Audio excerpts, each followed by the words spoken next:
Oi, oi! Eu aqui de novo pra gente poder falar um pouquinho sobre cor. Por que um pouquinho? Porque esse elemento, ele é vasto. A gente tem uma teoria da cor para nos possibilitar a criatividade, a liberdade de criação, a subjetividade. Mas ontem a gente fez uma enquete sobre o que é cor, quais são as cores primárias na cor luz, cor pigmento, e muitas pessoas participaram e se mostraram interessadas em conhecer um pouquinho mais sobre o elemento cor. Mas antes de falar de cor, é importante a gente pensar, a gente vive num mundo extremamente imagético, a gente vive num mundo de imagens. E vocês já pararam para pensar como as formas, como as texturas e como as cores influenciam o nosso dia a dia?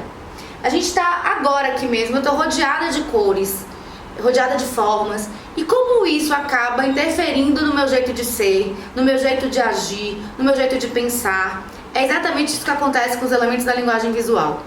Eles interferem na maneira da gente perceber o mundo. E as cores são exatamente o elemento que vai influenciar na maneira de sentir, de pensar, de você mostrar o seu sentimento. Então vamos começar. Primeiro, a gente perguntou o que era cor. Muita gente, quando fala o que é cor, vai logo falando das cores. Cor é vermelho, cor é azul. Não, na verdade, cor é uma reflexão das luzes que a gente percebe através da visão, né? Então a gente vai precisar de raios luminosos para a gente perceber as cores. É daí que a gente vai separar entre cor luz e cor pigmento. A cor luz é a cor que a gente percebe, principalmente hoje em dia a gente utiliza muito celular, muito computador, e a gente vai ter interferência da luz direta na pigmentação, na cor que a gente percebe com a visão. Então, eu falo sempre com os meus alunos, os menores, que uma forma da gente compreender a cor é através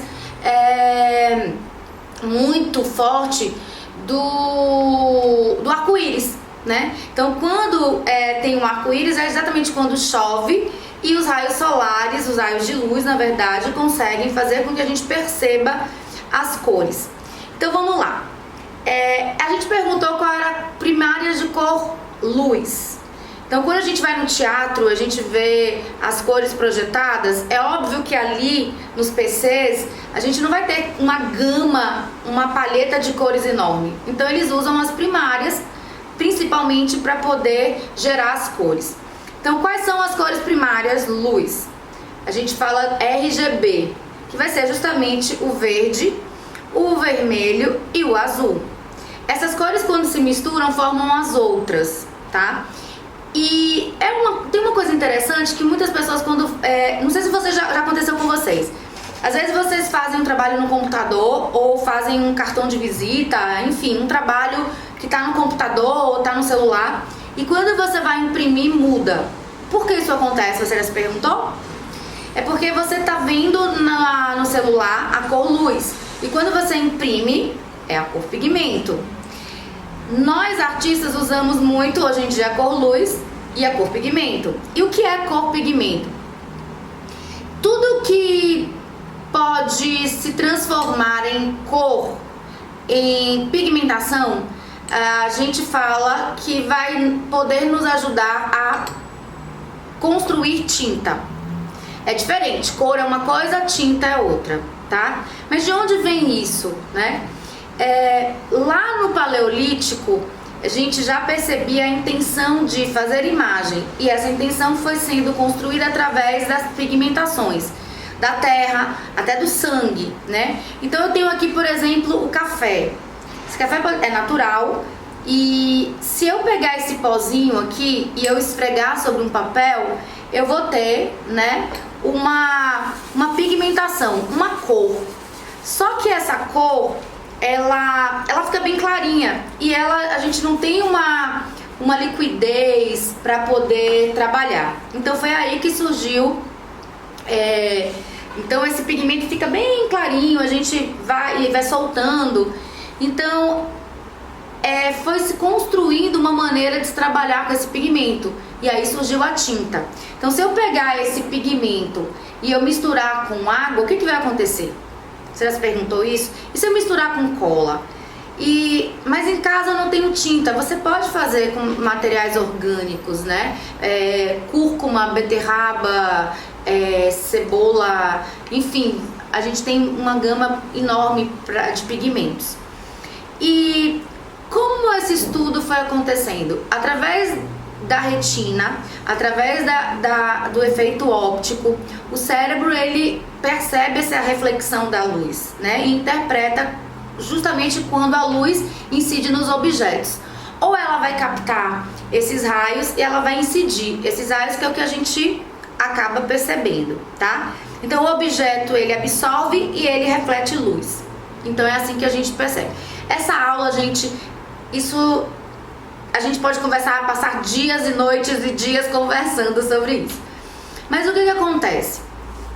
Dentro dos estudos, primeiro, da luz, a gente veio então estudar a cor-pigmento. E houve uma mudança entre cor-luz e a cor-pigmento. Quando nós fomos estudar a cor-pigmento, a gente viu que as primárias da cor-luz não eram as mesmas da cor-pigmento. Então, as primárias da pigmento, muita gente colocou lá, vai ser azul, amarelo e vermelho. Mas, se você for olhar em vários livros, enfim, fazer uma pesquisa, vão dizer que são 3 cores primárias da cor pigmento: azul, vermelho e amarelo. E isso tem uma intenção. As primárias são as cores essenciais e através delas você vai poder fazer todas as outras. Basta você misturar. Quem gosta de cozinha, aquela coisa de você poder botar os ingredientes na proporção exata, é a mesma coisa. Na tinta, você colocando as proporções, modificando as proporções, você terá uma variação de tonalidades, uma variação de cores, né, que você vai usando. A gente fala isso, tem as cores análogas, que a gente vai poder transitar entre as variações para poder criar uma harmonia. Mas o que é interessante, primeiro, pensar? Essas cores primárias, elas se juntam formando todas as outras. Então, 2 primárias juntas vão formar a secundária. Então, amarelo com vermelho vai dar laranja. Isso também na cor luz. Amarelo com azul vai dar verde. E vermelho com azul daria roxo. Por que daria? Eu vou mostrar pra vocês. Quando a gente pega o azul e a gente mistura com o vermelho, que era para dar roxo, ele não fica o roxo puro que a gente conhece. Ele fica uma cor um pouco terrosa. Quando a gente fala uma cor terrosa, é uma cor que se aproxima muito da terra. E o que acontece? Muitas pessoas ficam frustradas. Eu não consegui fazer o roxo. Por quê? Porque o vermelho, o pigmento vermelho com o pigmento azul, você não vai conseguir. Se você colocar uma carga, o que é colocar carga? O branco e preto, desculpem informar, mas branco e preto não são cores. Branco e preto são semitons.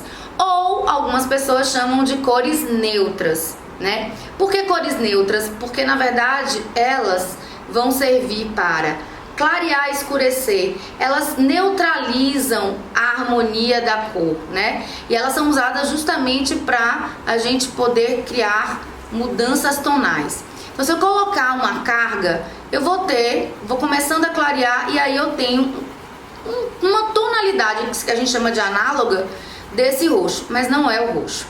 Então, o que foi descoberto? Que a gente precisa de uma outra cor para conseguir formar a secundária, que é magenta. Muitas pessoas olham para essa cor e falam assim, mas isso é roxo. Não, isso não é roxo, isso é magenta. Há uma variação da cor magenta a depender da marca que você use, tá? Mas então vamos lá. Se eu pegar azul e eu colocar o magenta e eu misturar, aí sim eu vou começar a ter a cor secundária que eu preciso.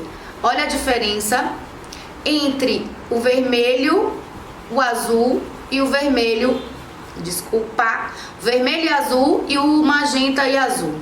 Então, uma coisa importante, importantíssima. Na sua casa, se você quer começar a pintar, tenha sempre azul, amarelo, vermelho e magenta. Nunca deixe de comprar magenta, porque é com magenta que você vai ter o roxo, que é uma cor secundária, e você vai poder fazer todas as variações, ok? Nessas misturas a gente vai ter as primárias, quer dizer, misturas não, as primárias são essenciais, elas não se misturam. A gente não consegue formá-las pelas misturas, na verdade. Então, por exemplo, na minha casa sempre vai ter as 4. Se faltar o amarelo, eu posso ter todas as cores do mundo, eu não vou conseguir fazer amarelo. Mas se eu tiver essas 4, se eu tiver os semitons, que são o preto e o branco, eu consigo fazer todas as outras apenas misturando em proporções, ok? Então, o que é pigmento? Pigmento é tudo aquilo que a gente extrai cor. Então pode ser materiais orgânicos, então que você tem em casa, ou hoje a gente tem materiais industrializados. Por exemplo, aqui é um pastel, que é um material que eu gosto muito. Tem o pastel a seco e o pastel a óleo. Isso vai variar também essas variações de materiais vão ter sempre pigmento e vai ter sempre uma variação de aglutinante. O que é isso? Aglutinante é o que vai dar corpo na tinta. Então eu posso ter aquarela, eu posso ter ovo, eu posso ter... Calma que em outro momento eu explico essa história do ovo, tá? Como é que você faz tinta com ovo. Você pode utilizar cola, talco, e aí você vai construir óleo, você vai construindo as especificidades das tintas, e aí cada uma vai ter uma qualidade, ok? E aí dentro da teoria das cores, a gente sempre vai precisar então pensar como eu posso harmonizar a minha obra, e não só a obra, às vezes na sua casa, como é que você pode harmonizar um ambiente. Na moda, como você pode também utilizar cores para fazer com que seu ambiente fique mais tranquilo, ou o contrário, você está precisando de mais energia, ou não só na moda, na maquiagem. Então, gente, as cores estão em todos os lugares. Então é isso, hoje foi só uma introdução sobre a importância das cores, esse início das cores, mas tem muito mais. Nossa, a teoria das cores, cores análogas, cores complementares, eu amo cores complementares. Então é isso, espero que vocês tenham gostado. E se quiserem fazer mais perguntas, podem mandar perguntas pra gente, a gente vai respondendo. Se quiserem mais vídeo, vão sugerindo também outros temas e a gente se encontra outro dia, ok? Eu vou aproveitar que já tá tudo montado aqui e vou começar a pintar. Então um beijo e tchau, até a próxima!